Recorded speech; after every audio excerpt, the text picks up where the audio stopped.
Japan is considered one of the most peaceful and safest countries in the world. And trusting this, 22-year-old Lucy Blackman came to Japan from England in 2006 with her dreams. Lindsay Hawker, who graduated with top honors in biology, was passionate about fitness and martial arts, and even while living thousands of kilometers away, kept her parents and boyfriend updated about every moment. She had never imagined, not even in her worst nightmares, that in the bustling crowds of Tokyo, she would meet a person whose silent eyes hid a terrifying secret. On the outside, he appeared calm, artistic, and cultured. But in reality, he was a monster who took advantage of Lindsay Hawker's innocence and brutally murdered her.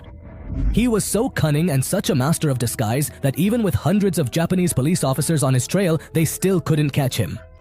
Things got so out of hand that a police team had to come from Britain to Japan to catch him, and the Japanese police were forced to put a 10 million yen bounty on his head. The methods he used to evade the police were nothing short of something out of a movie. To hide his identity, he sometimes cut his own cheek and lips, and at other times, he even scraped off the oil from his face himself. But when even that wasn't enough to erase his identity, he went so far as to undergo plastic surgery and completely changed his face. The most astonishing thing was that this very killer, who had taken Lindsay Hawker's life, later wrote a book about her murder, and millions of people bought that book, turning the killer into a millionaire. So let's find out who that cunning-minded killer was. How he murdered Lindsay, how he managed to evade the police, and how he shook both Japan and Britain. And finally, what did he write in his book that made it a bestseller in Japan? Lindsay Hawker was born on December 30th, 1984 in Coventry, England to Bill Hawker and Julia Hawker. Bright in her studies, Lindsay completed her schooling at King Henry VIII School and then went on to study at the University of Leeds. In 2006, she earned a first-class honors degree in biology. Along with her studies, Lindsay Hawker also paid special attention to her fitness and regularly trained in martial arts. After graduation, she intended to pursue a master's degree, but before doing that, she wanted to experience something new and different in life. She had always found Japan fascinating. The beauty, culture, and tranquility of the place drew her in. That's why she decided to go to Japan. After interviewing at several English institutes, she was selected by Nova, the largest private English conversation school in Japan. She was extremely excited about moving to Japan. She believed that Japan was a very safe country. Before going to Japan, she studied Japanese culture in detail and decided that she would meet everyone there in a respectful manner. Lindsay Hawker was assigned to teach at a branch in one of Tokyo's cities. So in October 2006, she moved to live in Tokyo, the capital city of Japan. There, she started living in a rented house with 2 other foreign female teachers. Even though she was living so far from England in Tokyo, Lindsay Hawker stayed connected with her parents and boyfriend every day through emails, Skype, and phone calls. That year, December 30th. When her birthday came, her parents came to Japan, and they were extremely happy to see that their daughter had learned to speak a bit of Japanese and had made friends and formed warm relationships with the local people. Gradually, Lynn also settled in there comfortably. In the summer, her boyfriend was also going to come to Japan to meet her, so she was very excited. Everything in her life was going well. But on March 19th, 2000, something happened that she could never have imagined, not even in her worst nightmares. That day, after teaching at Nova, when Lynn was returning home by train, a 28-year-old Japanese man named Tatsuya Ichihashi approached her and said, "You are my English teacher." Lynn was surprised. She looked at him carefully, but he was not her student. She clearly told him that he must be mistaken, but Ichihashi kept insisting that she was his English teacher. Lynn found it strange because she knew all her students very well. So she repeated that he was mistaken and that she was not his teacher. After this, Lynn got off the train and started heading towards her flat on her bicycle. But after going a short distance, she realized that the Japanese boy, Ichihashi, was still following her. He kept following her all the way to right outside her flat. He was so cunning that he tried to trap Lindsay with his sweet talk. He knew everything about Lindsay. Since Lindsay had earned a first-class honors degree in biology, he started talking about biology to try to connect with her. After this, he apologizes to Lindsay for following her and says that he didn't mean to bother her. But his English is weak and he wants Lindsay to tutor him. At first, Lindsay refuses to do this. But when Hashi repeatedly requests and offers to pay $32 per hour for 23 hours of lessons a week, Lindsay considers him a good person and agrees to give him private classes. However, Lindsay sets a condition that the classes will not be at her home, but rather at a cafe in the city. This was nothing new for her. because Lindsay had already given private classes before and she used to teach her students in cafes. Tatsuya Ichihashi agreed to this. But before leaving, he asked Lindsay if he could get a glass of water from the hawker. Lindsay had always had this kind of nature from the beginning. She had promised herself that she would treat everyone with the utmost respect in Japan. She lived with 2 other roommates. That's why Lindsay, without any worry, invites Ichihashi into her flat and introduces him to her 2 flatmates. After this, when Lindsay goes to get some water for him, Tatsuya Ichihashi, while sitting there, draws Lindsay's sketch on a piece of paper and writes his name, telephone number, and email address on it, signing it as well. Lindsay finds it a bit awkward, but she doesn't say anything. After this, the 2 make plans to meet for a private class at a cafe 5 days later, and then Tatsuya Ichihashi leaves for his home. Ichihashi was from the Chiba region of Japan. His mother was a dentist and his father was a well-known doctor in the city. In 2005, he graduated from the Department of Horticulture at Chiba University in Japan. But after completing his studies, he did not take up any job or work. And the 100,000 yen he received from his parents, he managed his expenses with about 60,000 rupees. He was a fitness freak and spent most of his time at the gym, cycling 25 kilometers and wandering around here and there. Tatsuya Ichihashi had also taken martial arts classes and was a black belt holder in it. He lived alone, away from his parents, in his flat in Chiba City, Tokyo. In fact, he didn't have any particular ambition in life. He had no interest in pursuing further studies or doing any job. But even so, he wanted to take private English classes from Lindsay Hawker. That's why it was quite surprising what exactly was his intention behind this. As promised, on March 24, 2007, around 9 a.m., Lindsay met Tatsuya Ichihashi at a city coffee shop. There, she taught him English for about an hour. After the class ended, when it was time to pay, Tatsuya Ichihashi first patted his pockets and then, looking disappointed, told Lindsay, "I forgot to bring money from home. My house isn't far from here. If you want, you can come with me and collect your fee from there." At first, Lindsay hesitated a little, but Ichihashi had asked her so innocently that she finally agreed. Lindsay had no idea that this decision would lead her straight into the jaws of death. After that, the 2 of them set off towards Tatsuya Ichihashi's apartment in a taxi. After a short while, the taxi arrived outside Ichihashi's building. Ichihashi started insisting that Lindsay come inside with him. Lindsay thought it would take her at most a minute to go up to his room and get the money. So she told the taxi driver to wait and went into Ichihashi's flat with him. But as the taxi driver waited outside the house, 7 minutes passed and Lindsay Hawker still didn't come out. At this point, the taxi driver left with his taxi without telling anyone. After that, morning turned into evening. But Lindsay Hawker did not return to her flat. Both her roommates started to get worried. They call Lindsay, but her phone is switched off.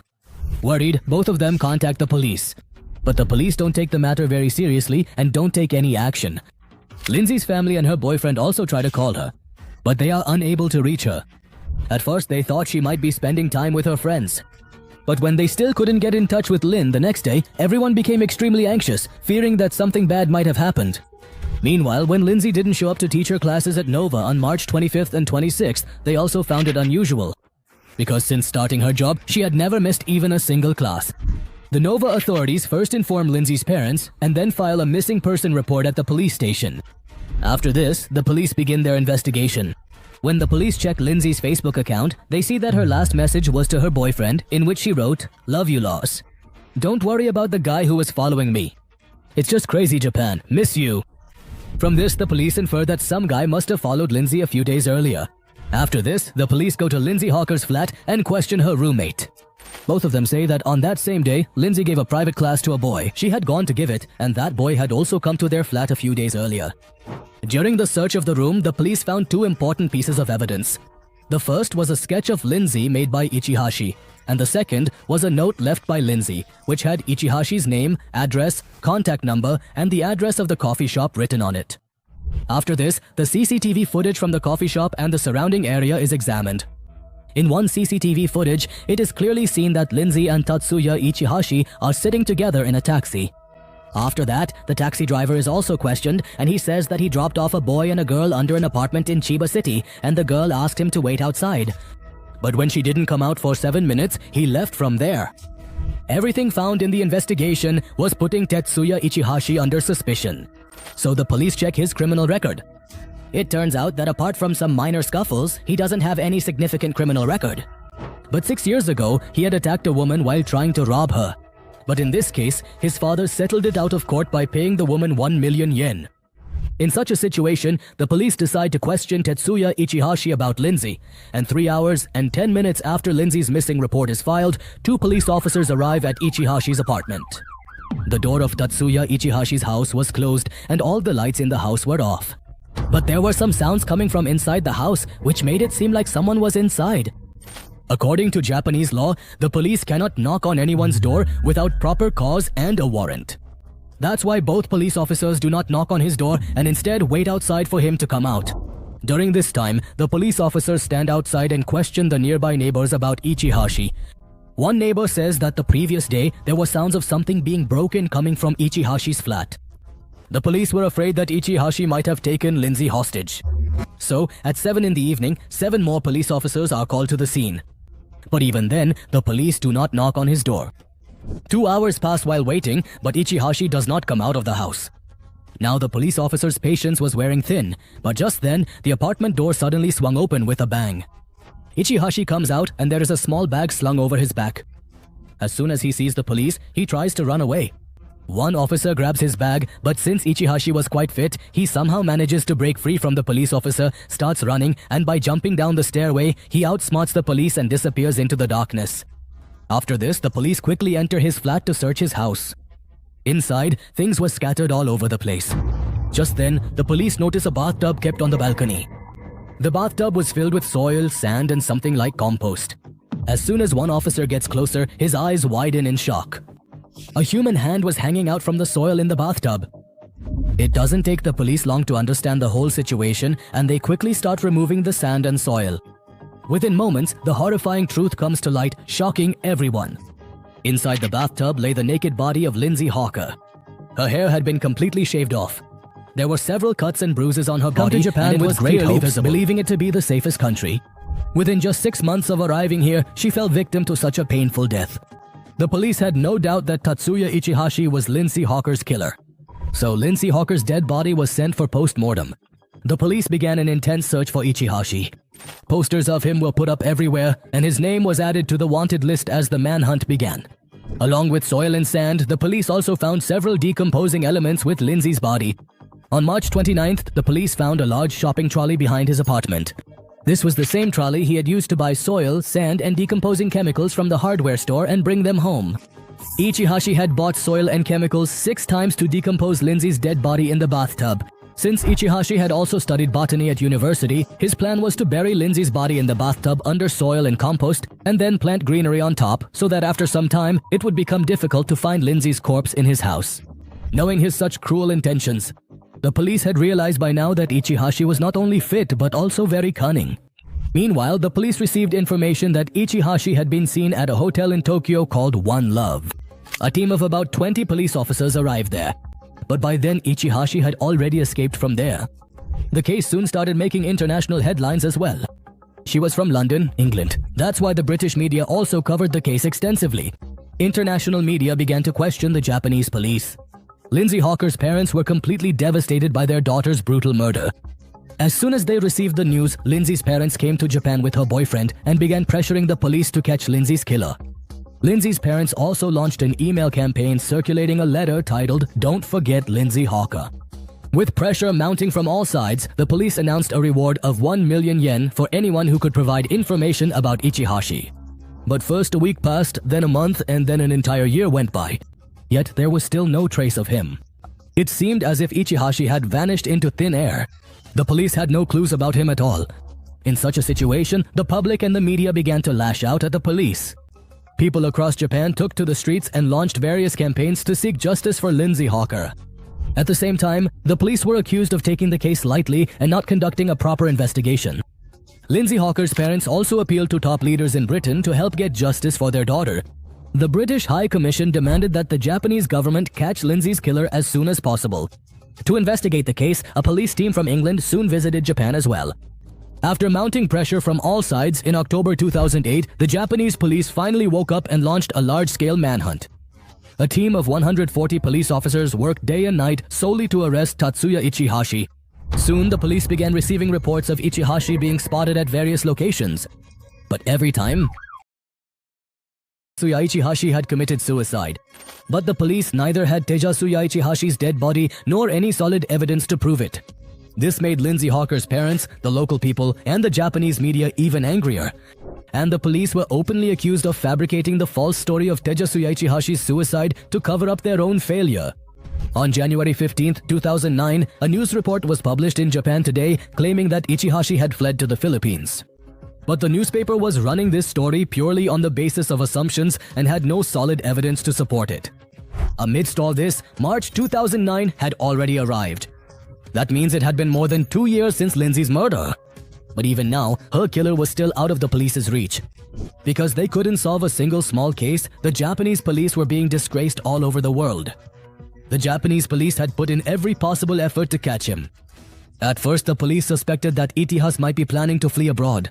But when he fled, his passport was left behind in the apartment. That's why, after his escape, out of the 700,000 new passport applications, the police went through 350,000 of them, just to check whether he had gotten a new passport made using a fake identity. The police had put up more than 30,000 of his posters. Many of these posters were photoshopped so that if he was living in disguise, people could recognize him and inform the police. Apart from this, the police investigated more than 5,200 reported sightings, but there was still no trace of Ichihashi.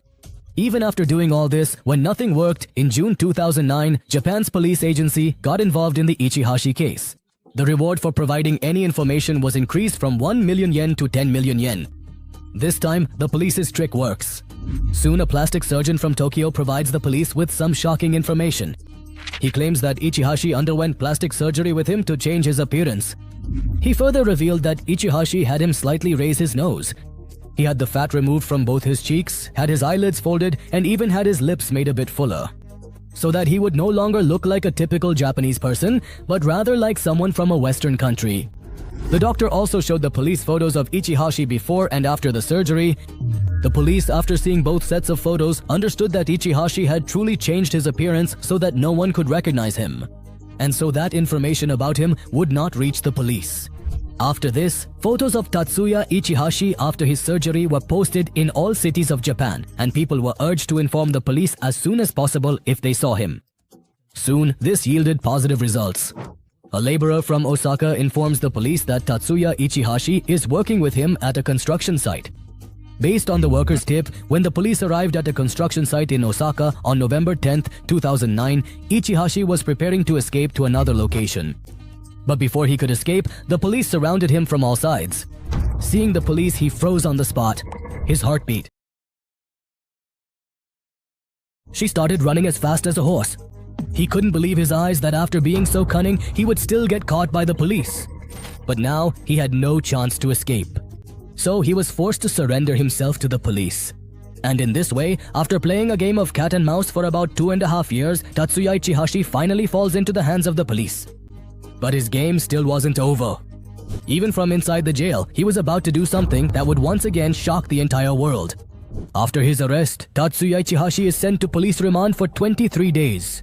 In the beginning, he remains silent and refuses to admit his crime. But when the police get tough, he finally reveals the entire story of that dark day, March 24, 2007, to the police.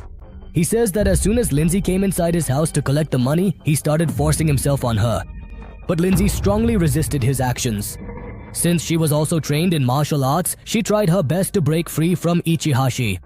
But Ichihashi too was a black belt holder in martial arts. That's why he attacked Lindsay's face and other parts of her body one after another. During this, he squeezed Lindsay's neck so hard at one point that her neck bone broke. After that, he forcibly had sexual relations with Lindsay Hawker. Despite being badly injured, Lindsay was screaming loudly and calling for help. In this situation, to stop her from screaming, Ichihashi forcefully covered her mouth and assaulted her. His grip was so strong that within moments, Lindsay suffocated to death. After this, Ichihashi tells the police that after Lindsay's death, he got busy disposing of her body. First, he broke the bathtub in his bathroom, dragged it to the balcony of his house, and then put Lindsay's body in it. After that, he filled the bathtub with soil, sand, and decomposing agents from above so that Lindsay's body would decompose as quickly as possible. He also shaved Lindsay's hair because he knew that hair takes a long time to decompose. After hiding Lindsay's body in the bathtub, he also destroyed all of her belongings. Tatsuya Ichihashi also revealed that he kept changing his location constantly to evade the police. After this, he was charged with the kidnapping, sexual assault, and murder of Lindsay Hawker. The trial for this case goes on for a long time in the Chiba District Court. In court, Lindsay Hawker's lawyer demands the death penalty. The trial drags on for quite a while, and during this time, Ichihashi does something else shocking. While in jail, he writes a book called Until I Was Arrested, in which he details how, after Lindsay's murder, he spent 2.5 years on the run, where he stayed, and how he tried to evade the police by undergoing plastic surgery. The shocking thing was that before the plastic surgery, he had tried to alter his face and lips himself with a knife and to remove a mole from his face. This book was released in January 2011.